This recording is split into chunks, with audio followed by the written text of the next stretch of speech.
Dear viewer, welcome to the Debate Analysis channel, your go-to platform for political discussions. Today, we're diving into the latest debate featuring Anand Ranganathan. He sheds light on the alleged duplicity of Rahul Gandhi and scrutinizes the Supreme Court's actions. Ranganathan points out what he perceives as a pattern: the Supreme Court's proactive stance in matters concerning Muslims versus its silence on attacks against Sanatan or Hinduism. He cites instances involving Nupur Sharma and Udhayanidhi Stalin, where judgments seem to reflect a bias. Despite blaming Nupur Sharma for riots and killings, the court refrains from passing judgment on Udhayanidhi Stalin. In a similar incident like the one involving Manish Kashyap, a YouTuber from Bihar, where the Supreme Court's judgment appears to be influenced.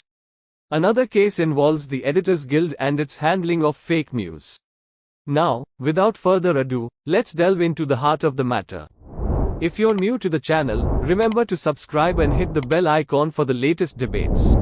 All two short points. I don't think Mr. Sinha or Dr. Ranganathan can answer it, but Ramesh Bhiduri's statement in Parliament, where he called Danish Ali by the most offensive, ugly, outrageous names to a Muslim MP, was a statement that a BJP MP made in Parliament, and Narendra Modi is silent. It is insulting to all the minority members of the Muslim community in India. This is the BJP and the RSS for you. On the second point here, very critical.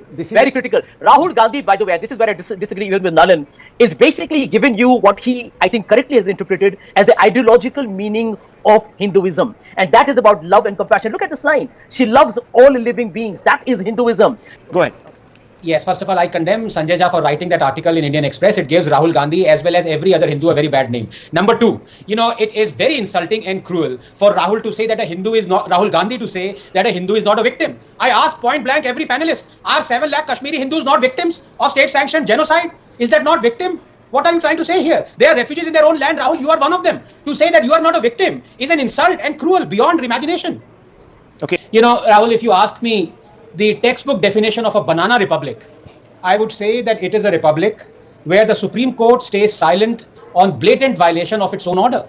It has been exactly a month, in fact, since Udhayanidhi Stalin wanted to eradicate Sanatan Dharma, a month since the Tamil Nadu government has been in direct contempt of the Supreme Court order of April that said states should immediately file cases in instances of hate speech. And yet, nothing has been done either by the state or the Supreme Court. So I can only infer that eradication of Hinduism, comparing it to dreadful, incurable diseases, calling it a menace upon the world, is not construed as hate speech by the Supreme Court. In which case, it begs the question, why did it then so ruthlessly come down on Nupur for merely quoting holy texts and infer it to be hate speech? Number two, it is not enough that we merely oppose Judaism. We should eradicate Judaism like we eradicate malaria and corona. Now, I ask all those supporting Stalin as well as the Supreme Court, is this statement not anti-Semitic? In fact, you'd be arrested in 16 nations for saying this. With Sanatan Dharma, and you not only escape arrest, you celebrate the bigotry unabashedly. Udhayanidhi Stalin uttered, Rahul, a shockingly anti-Hindu, anti-Hinduism statement, and his subsequent clarification was also utterly devoid of truth. Rahul, I personally do not believe in caste. No scientist can or should. In fact, I've said this before with you around. I am a proud Ethiopian and descendant of Lucy. And as for Varna, I'm ambivalent towards it in a strictly technical sense, as long as there is free movement across the 4 Varnas, which there was in Sanatan Dharma to begin with. Unfortunately, with time, as Ambedkar